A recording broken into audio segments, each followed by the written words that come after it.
বন্ধুরা, এই সময় পেপারে একটি খবর প্রকাশিত হয়েছে যেখানে বলা হয়েছে ইপসসের সমীক্ষায় সুখীতম দেশ হিসাবে ভারত উঠে এসেছে এবং বাস্তবে একরাশ প্রশ্নও দেখা দিচ্ছে। বিশ্বের সবথেকে সুখী দেশের শিরোপা জুটল ভারতের মাথায়। অন্যদিকে পূর্ব চীন সাগরের পার্শ্ববর্তী জাপানের বাসিন্দারা মোটেই সুখে নেই। ফরাসি গবেষণা সংস্থা ইপসসের এক সমীক্ষায় এমনটাই জানা গিয়েছে। ফরাসি সংস্থাটির রিপোর্টে ভারত বিশ্বের সবথেকে সুখী দেশ হিসাবে গণ্য হলেও বাস্তব কি সত্যিই তাই, এই প্রশ্ন উঠতে বাধ্য। কারণ আমরা জানি 2025 সালের ওয়ার্ল্ড হ্যাপিনেস ইন্ডেক্স অনুযায়ী কিন্তু বিশ্বের 147টি দেশের মধ্যে সুখের নিরিখে 118তম স্থানে ভারত ঠাঁই পেয়েছে। বন্ধুরা, আপনারা যদি যারা ফলো করেন আমার চ্যানেল, তারা অবশ্যই জানবেন যে 2025 সালের ওয়ার্ল্ড হ্যাপিনেস ইন্ডেক্স অত্যন্ত জরুরি তথ্য কারেন্ট অ্যাফেয়ার্সের জন্য। সেখানে বিশ্বের 147টি দেশের মধ্যে সুখের নিরিখে 118তম স্থান পেয়েছে ভারত। সেই তথ্য কিন্তু আমার ভিডিওতে দেওয়া আছে।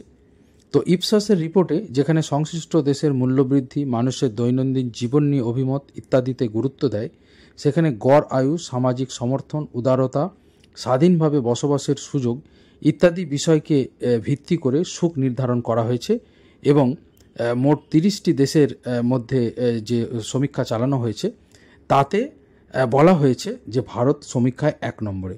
অবশ্যই এই সমীক্ষা নিয়ে কিন্তু অবশ্যই অনেকে প্রশ্ন তুলছেন। তার কারণ মাত্র 30টি দেশের মধ্যে এই সমীক্ষার গ্রহণযোগ্যতা কতটা সে নিয়ে কিন্তু প্রশ্ন রয়েছে। তালিকায় জাপানের স্থান করা হয়েছে 27 নম্বরে। বলা হয়েছে সেখানে নাকি মাত্র 12% মানুষ নিজেদের সুখী বলে মনে করেন। যাই হোক, এই ইপসসের সমীক্ষায় 30টি দেশের প্রায় 24,000 মানুষের উপর চালানো হয়েছে।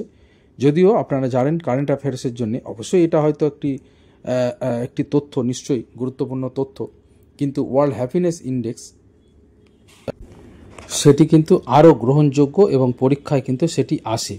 এবং 2025 সালের ওয়ার্ল্ড হ্যাপিনেস ইন্ডেক্স অনুযায়ী 147টি দেশের মধ্যে সুখের নিরিখে 118তম স্থানে রয়েছে ভারত। এই তথ্যটি কিন্তু অত্যন্ত গুরুত্বপূর্ণ। প্রতি বছর 20শে মার্চ দিনটিকে আন্তর্জাতিক সুখ দিবস হিসাবে পালন করা হয়।